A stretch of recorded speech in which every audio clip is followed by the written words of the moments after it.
അതിരാവിലെ എഴുന്നേറ്റ് കുളിച്ച് നമ്മൾ എങ്ങോട്ടേക്കാ പോകുന്നേ? അമ്പലത്തിലേക്കുണ്ട്. മഹാദേവനും ശ്രീ പാർവതിക്കും തുല്യ പ്രാധാന്യമുള്ള ഒരു അമ്പലത്തിലേക്കാണ് നമ്മൾ പോകുന്നത്. അത് മാത്രമല്ല പ്രത്യേകതയുള്ളത്, വേറെ കുറെ പ്രത്യേകതയുണ്ട്. എന്തൊക്കെയാണെന്നറിയോ? മഹാദേവൻ, അതായത് ആരാന്നറിയോ? മഹാദേവൻ വെച്ചാൽ ശിവൻ, ശിവഭഗവാൻ. മഹാദേവനും ശ്രീപാർവതിയും ശ്രീപാർവതിയുടെ മുൻപത്തെ അവതാരമായിരുന്ന സതീദേവിയും ഒരുമിച്ച് വസിക്കുന്ന, അതായത് ഭഗവാൻ പാർവതിയോടൊപ്പവും സതീദേവിയോടൊപ്പവും സാന്നിധ്യത്തിൽ വസിക്കുന്ന ഒരു പുണ്യഭൂമി കൂടിയാണ് തിരുവൈരാണിക്കുളം മഹാദേവ ക്ഷേത്രം. കേട്ടോ? അപ്പൊ ആ ക്ഷേത്രത്തിലേക്കാണ് നമ്മളിപ്പോ പോകുന്നത്. ഈ ദേവിയുടെ നടയുണ്ടല്ലോ, എല്ലാ ദിവസവും അടഞ്ഞിരിക്കും. ഒരു മാസത്തില് തിരുവാതിര നാളിലാണ് തുറക്കുന്നത്. അത് ഇന്നലെ വൈകുന്നേരം തുറന്നു. ഇന്ന് തിരുവാതിര, എന്നാൽ ഇന്നലെ രാത്രി 8 മണിക്ക് തുറന്നു, നട തുറന്നു. ഇന്നു മുതൽ 12 ദിവസം നട തുറന്നിരിക്കും. 12 ദിവസം കഴിഞ്ഞാൽ നട അടയ്ക്കും. പിന്നെ അത് തുറക്കൂല. പിന്നീട് അടുത്ത വർഷം തുറക്കുള്ളൂ. 2026 തുറക്കുള്ളൂ. മനസ്സിലായോ? അല്ലാതെ സാധാരണ അമ്പലങ്ങളിലൊക്കെ എന്താ, ഇന്ന് അടച്ച് രാത്രി അടച്ചിട്ട് നാളെ രാവിലെ തുറക്കൂലേ? ഈ അമ്പലത്തിൽ തുറക്കില്ല. ഓരോ വർഷത്തിലും 12 ദിവസം മാത്രം നട തുറന്നിരിക്കുന്ന ഒരു ക്ഷേത്രം കൂടിയാണ്. അതിന് നട തുറപ്പ് മഹോത്സവം എന്നാണ് പറയുന്നത്. പിന്നെ വേറൊരു കാര്യം കൂടിയുണ്ട്. മുമ്പൊക്കെ ഉണ്ടല്ലോ, പണ്ട് കാലത്ത് എല്ലാ ദിവസവും നട തുറന്നിരുന്നു. പിന്നീടാണ് വർഷത്തിലൊരിക്കലായത്. അതിന്റെ പിന്നിലൊരു കഥയുണ്ട്, അറിയോ? അതെന്താന്ന് വെച്ചാല്, ഭഗവാനുള്ള ഭക്ഷണം ഭക്ഷണം എന്ന് പറയുമ്പോൾ നിവേദ്യം എന്നാണ് പറയുന്നത്. നിവേദ്യം ഉണ്ടാക്കിക്കൊണ്ടിരുന്നത് ആരാ? ദേവിയായിരുന്നു. ഇപ്പൊ നമ്മള് അച്ചക്കുള്ള ഭക്ഷണം ഉണ്ടാക്കണില്ലേ, അതേപോലെ ഭഗവാനുള്ള ഭക്ഷണം ഉണ്ടാക്കിക്കൊണ്ടിരുന്നത്, നിവേദ്യം ഉണ്ടാക്കിക്കൊണ്ടിരുന്നത് ദേവിയാണ്, പാർവതി ദേവിയായിരുന്നു. ആ സമയത്ത് അവിടെ ആരും വരില്ല, ഊട്ടുപുരയുടെ അവിടെ ആരും വരില്ല. കാരണം ദേവി ഉണ്ടാക്കുകയാണല്ലോ. അങ്ങനെ അവിടുത്തെ നമ്പൂതിരിക്ക് ഒരു സംശയം തോന്നി, ഇത് ദേവി തന്നെയാണോ ഉണ്ടാക്കുന്നത്?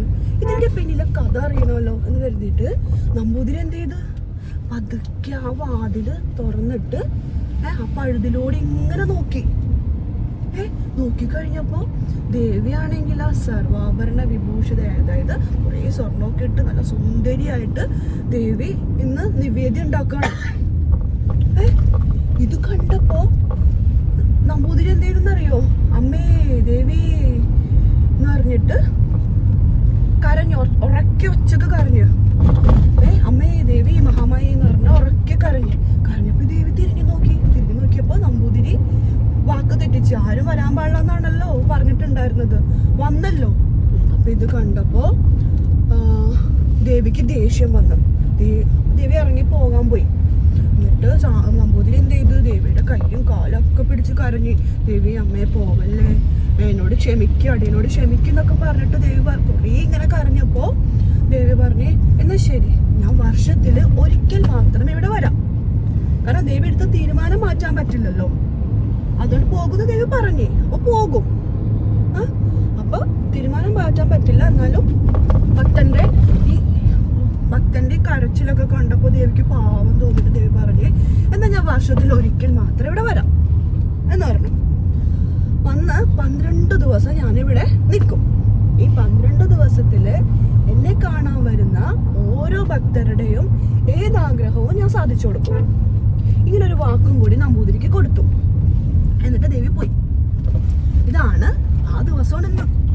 ഇന്നലെ വൈകുന്നേരം ദേവി എത്തി. അതായത് ഇന്ന് മുതൽ 12 ദിവസം ദേവി അമ്പലത്തിലുണ്ടാവും. ഇന്ന് മുതൽ നമ്മൾ പോകുമ്പോ ആര് പോയാലും അവരുടെ ആഗ്രഹമൊക്കെ ദേവി സാധിച്ചു കൊടുക്കാന്ന് വാക്ക് കൊടുത്തിട്ടുണ്ടല്ലോ. ആ ദിവസമാണ്, അതാണ് നമ്മൾ പോകുന്നത്. മനസ്സിലായോ? അതാണ് ഈ അമ്പലം. ഇനി എന്തൊക്കെ അറിയണം? ഇതിലറിയണോ? അപ്പൊ പോയി പ്രാർത്ഥിക്കാം. എന്തൊക്കെ പ്രാർത്ഥിക്കും? ടോയ്സ് മേടിക്കാൻ അച്ഛൻ സമ്മതിക്കണേ. ഇതൊക്കെയാണോ? പിന്നെ ഉണ്ടല്ലോ, ഇവിടെ സ്ത്രീകളുടെ ശബരിമല എന്നും പറയും ഈ അമ്പലത്തിന്. സ്ത്രീകൾക്കാണ് കുറച്ചുകൂടി പ്രാധാന്യമുള്ളത് ഈ അമ്പലത്തില്. സ്ത്രീ ചിലറിയാലോ, അമ്മ, മോള്, അച്ഛമ്മ, അതൊക്കെ സ്ത്രീ, പെണ്ണുകൾ അറിയാലോ അതൊക്കെ. അപ്പൊ സ്ത്രീകൾക്കാണ് കുറച്ചുകൂടി പ്രാധാന്യമുള്ളത് ഈ അമ്പലത്തില്. അപ്പോ കല്യാണം കഴിഞ്ഞ സ്ത്രീകളുണ്ടല്ലോ, അവർക്ക്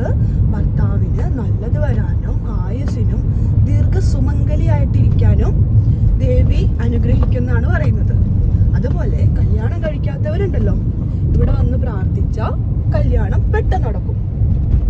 ഇതൊക്കെ ഈ അമ്പലത്തിന്റെ പ്രത്യേകതകളാണ് കേട്ടോ. ഭഗവാന്റെ പ്രത്യേകത അറിയണോ? ശിവഭഗവാന്റെ പ്രത്യേകത അറിയണോ? എല്ലാ അമ്പലത്തിലും, ഒരു മിക്ക ശിവക്ഷേത്രത്തിലും മഹാദേവ ക്ഷേത്രത്തിലും ക്ഷിപ്രകോപിയായ ശിവന്റെ ശിവനായിരിക്കും. എന്നാൽ ഈ അമ്പലത്തില് ക്ഷിപ്രപ്രസാദിയാണ്, അതായത് ഭക്തരുടെ ഏത് ആഗ്രഹവും സാധിച്ചു കൊടുക്കാൻ പ്രസന്നനായി നിൽക്കുന്ന ശിവനാണ് ഈ അമ്പലത്തിലെ ശിവഭഗവാൻ. മുമ്പ് വേറെ അമ്പലത്തിലൊക്കെ പോയിട്ട് ഭഗവാനെ എന്നെ കാത്തുരക്ഷിക്കണേ മഹാദേവ എന്നൊക്കെ പറയുമ്പോൾ ഭഗവാൻ എന്താ ചെയ്യാ? അയ്യോ എന്റെ ഭക്തൻ പാവം കിടന്ന് വിഷമിക്കുന്നു, അവൻ അധികം വിഷമിക്കാൻ ഇങ്ങോട്ട് പോര് തന്നെ വിളിക്കും. കാരണം മോക്ഷം കൊടുക്കും. നീ അധികം കഷ്ടപ്പെടണ്ട, നീ എൻ്റെ അടുത്തേക്ക് പോന്നേക്കോ, എന്നില്ല കലിങ്ങേക്കും എന്ന് പറഞ്ഞിട്ട് വിളിക്കും. അതേസമയം ഇവിടെ അങ്ങനെയല്ല. ഇവിടെ നമ്മൾ എന്ത് പറഞ്ഞാലും ഭഗവാനെ എന്നെ കാത്തിരിക്കും, അങ്ങനെ ഓരോ കാര്യങ്ങൾ പറയില്ല, നമുക്ക് സാധിച്ചിട്ടും. അതാണ് ഈ അമ്പലത്തിലെ ശിവഭഗവാന്റെ പ്രത്യേകത.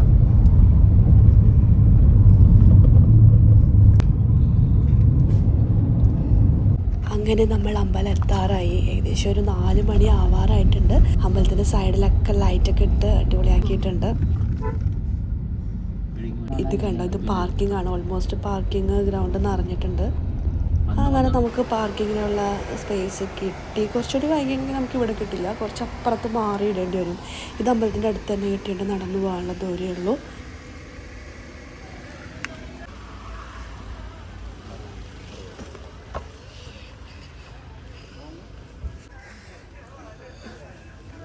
ഓരോരുത്തർ പോവാണ്. അടുത്തുള്ളവരൊക്കെ ഇന്ന് മിക്കവാറും അടുത്തുള്ളവരൊക്കെ ആയിരിക്കും കേട്ടോ ഉണ്ടാവുക. കടകളൊന്നും അധികം തുറന്നിട്ടില്ല വെളുപ്പിനായതുകൊണ്ട്.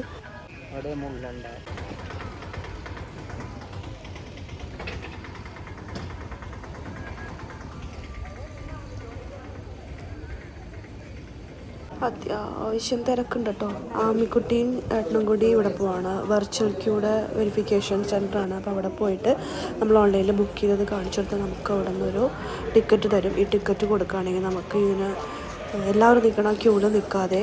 അധികം ക്യൂ ഉണ്ടാവില്ല, ജനറൽ വെർച്വൽ ക്യൂ ഉണ്ടാവും. അപ്പോൾ ഇതിൽ കയറിയിട്ടുണ്ടെങ്കിൽ നമുക്ക് അധികം ക്യൂ ഇല്ല. അത് അപ്പുറത്തെ സൈഡാകുമ്പോൾ ഭയങ്കര ക്യൂ ആയിരിക്കും. ഇങ്ങനെ ഓരോ ഇത് കിട്ടും. നമ്മളിവിടെ കാണിച്ചു കഴിഞ്ഞാൽ നമുക്ക് നേരെ കയറാം. ക്യൂ അധികം ഉണ്ടാവില്ല, മറ്റേതാകുമ്പോൾ ഒരുപാട് ക്യൂ ആയിരിക്കും. എന്നാലും ഇതും അതും കൂടി ജോയിൻ ആകും ഇവിടെ എത്തുമ്പോൾ. എന്നാലും നമുക്ക് അധികം നേരം നിൽക്കേണ്ടി വരില്ല. എന്നാലും ഇതും ഉണ്ട് കേട്ടോ, 5 രൂപയോളം ഉണ്ട്. എന്നാലും പെട്ടെന്ന് ഈ ക്യൂ പോകും.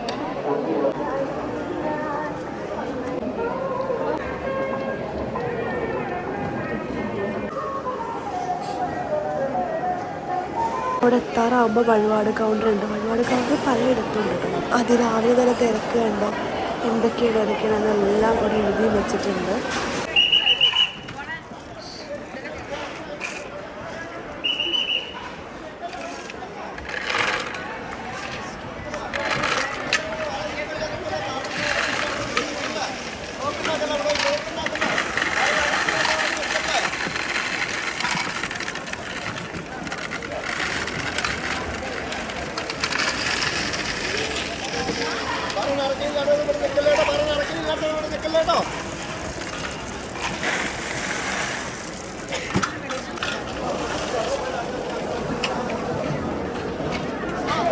മഞ്ഞൾ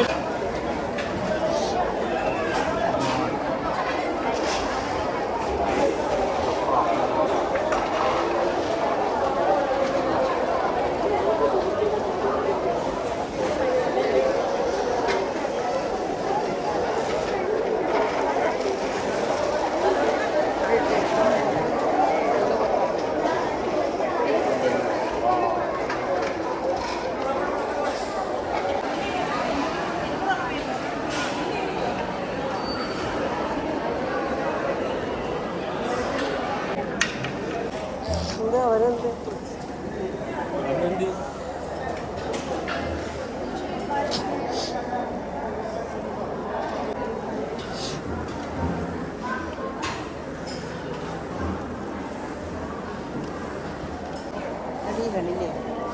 കഴിക്കണം.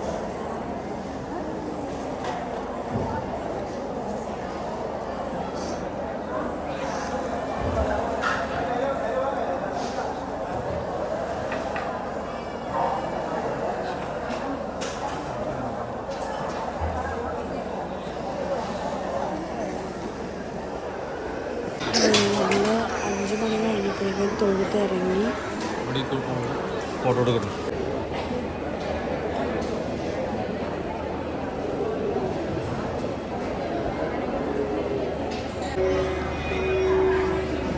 ഇതുപോലത്തെ ആണോ?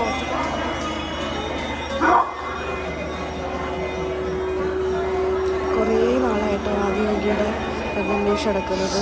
ഇതുവരെ കിട്ടിയിട്ടുള്ളത് ഇവിടെ ഉണ്ട്. നല്ല ഭംഗിയുണ്ട്. എല്ലാം നല്ല രസമുണ്ട്. പല വലുപ്പത്തിലുള്ള ആദിയോഗിയുണ്ട് കേട്ടോ.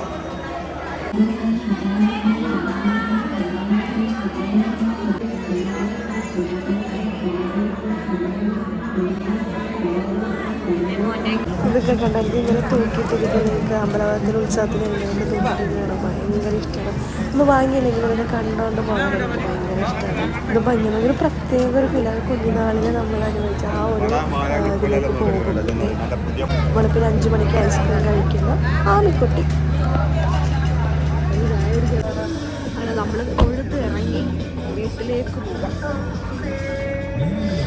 5:30 ഇപ്പം തന്നെ തൊഴുതിറങ്ങി. ആമിക്കുട്ടി എന്തൊക്കെ വാങ്ങിച്ച അമ്പലത്തിൽ നിന്ന്? എന്തൊക്കെ മേടിച്ച് കാണിക്ക്.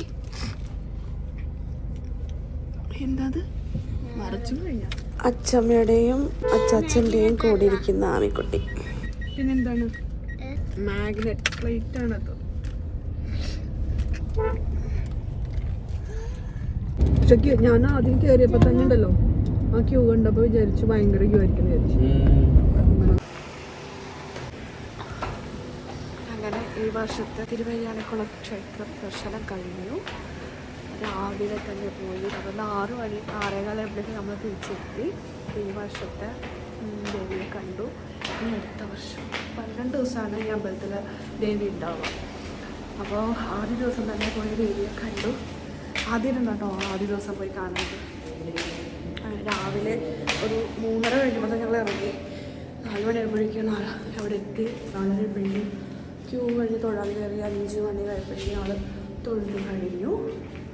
അങ്ങനെ പിന്നെ അമ്പലമല്ലേ അപ്പോഴത്തേക്കൊക്കെ സാധനങ്ങളൊക്കെ വാങ്ങിച്ച് ഞങ്ങൾ ഒരു 6:15 ആയപ്പോൾ തന്നെ തിരിച്ചെത്തി. ഇനി അമ്മയ്ക്ക് സ്കൂളിൽ പോകണം, റെഡിയാവണം. ഇപ്പോഴല്ല ഒരു 8 മണിയൊക്കെ ആവുമ്പോൾ അത് അപ്പോൾ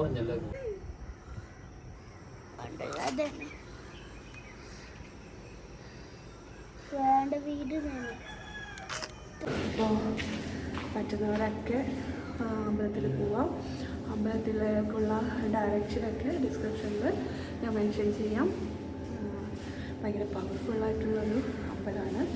അപ്പോൾ പറ്റുന്നവരൊക്കെ പോവാം, ദേവിയെ ദർശിക്കാം. എല്ലാവർക്കും അനുഗ്രഹം ഉണ്ടാവട്ടെ. നമുക്ക് അടുത്ത വീഡിയോ എടുക്കാം.